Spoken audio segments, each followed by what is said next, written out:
Hi everyone, welcome back to our YouTube channel अंग्रेजी से हिंदी तक। आज हमने फिर से एक लेटेस्ट न्यूज़ आर्टिकल लिया है जिसको हम इंग्लिश से हिंदी में ट्रांसलेट करेंगे line by line with easy meanings. And इस वीडियो के एंड में आपको सभी डिफिकल्ट वर्ड्स के मीनिंग्स मिलेंगे, so don't miss it. Now let's start the video without wasting any time.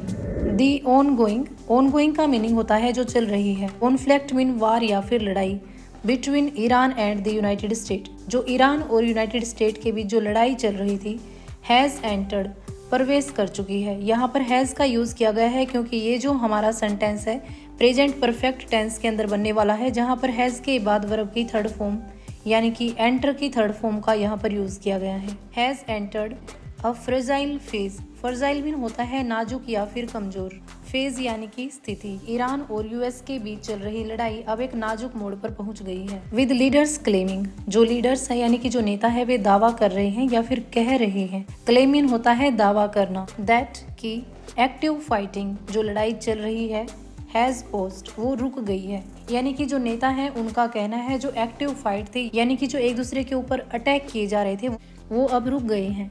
US president Donald Trump recently said, यानी जो US के प्रेसिडेंट है डोनाल्ड ट्रंप, उन्होंने हाल ही में कहा है, रिसेंटली यानी हाल ही में, सेड कहा है, that the war has ended, जो वार है वो खत्म हो गया है, आफ्टर अ सीज फायर, एक युद्ध विराम के बाद। सीज फायर जो होता है थोड़े समय के लिए इसमें वार जो है रोक दी जाती है। डोनाल्ड ट्रंप का कहना है कि इस सीज फायर के बाद जो युद्ध है वो समाप्त हो गया है, परंतु टेंशंस रिमेन हाई, लेकिन जो तनाव है वो अभी भी बना हुआ है। इन दी मिडल ईस्ट में तनाव अभी भी बना हुआ है।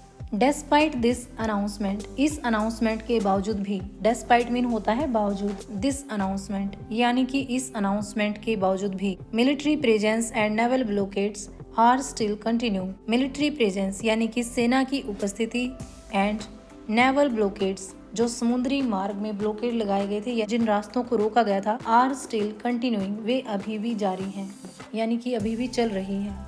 राइजिंग कंसर्न्स, वो इस चिंता को बढ़ा रहे हैं या फिर इस डर को पैदा कर रहे हैं, दैट कि the conflict could restart at any moment, जो कॉन्फ्लिक्ट है, वार है, वो किसी भी मोमेंट फिर से शुरू हो सकता है। रिस्टार्ट यानी कि फिर से शुरू होना। नेगोशिएशंस आर ऑनगोइंग, नेगोशिएशंस यानी कि बातचीत, आर ऑनगोइंग चल रही हैं, जो बातचीत है दोनों कंट्रीज के बीच की वो भी चल रही हैं।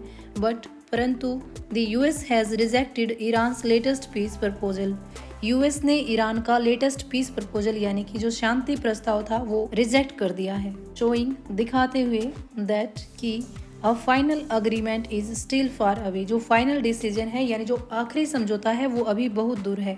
स्टिल मीन अभी, फार अवे बहुत दूर, यानी कि यूएस ने ईरान के लेटेस्ट पीस प्रपोजल को रिजेक्ट कर दिया है, ये दिखाते हुए कि जो अभी फाइनल डिसीजन होना है वो अभी बहुत दूर है। The war has already had a massive global impact, war यानी कि युद्ध का, हैज ऑलरेडी पहले ही, had a massive global impact पहले ही एक बहुत बड़ा असर पड़ चुका है। मैसिव मीन होता है बहुत बड़ा, इम्पैक्ट मीन होता है असर पड़ना। Oil prices have surged sharply, surge का मीनिंग होता है किसी चीज की कीमत में एकदम से उछाल आना। सर्ज्ड शार्पली यानी कि तेजी से उछाल आना। जो ऑयल के प्राइसेस हैं यानी कि जो तेल की कीमतें हैं वो एकदम से हाई हो गई हैं। Affecting fuel cost and travel world wide, जिसकी वजह से फ्यूल और ट्रैवल यानी कि जो ईंधन है और जो दुनिया भर में यात्रा है वो महंगी हो गई है। एक्सपर्ट का कहना है, द क्लोजर ऑफ की रूट्स, क्लोजर यानी कि बंद होना, की रूट्स मुख्य रास्ते या फिर जो मेन रास्ते हैं, लाइक जैसे कि the straight of Hormuz has disturbed global trade, यानी कि एक्सपर्ट का कहना है कि स्ट्रेट ऑफ हॉर्मुज जैसे इंपॉर्टेंट रास्ते बंद होने की वजह से ग्लोबल ट्रेड प्रभावित हो रहा है। मेकिंग गुड्स मोर एक्सपेंसिव, इससे जो सामान है वो और अधिक महंगा हो रहा है।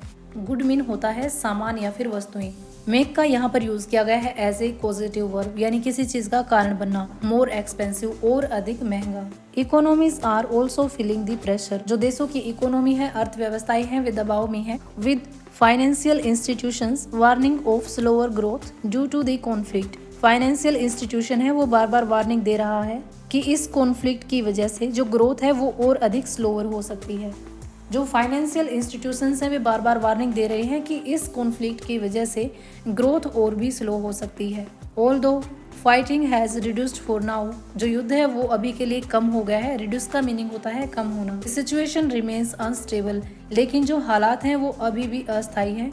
And the world is closely watching what happens next, और पूरी दुनिया नज़र बनाकर देख रही है कि आगे क्या होगा। तो आज की वीडियो में सिर्फ इतना ही, मिलते हैं नेक्स्ट वीडियो में। Thanks for watching.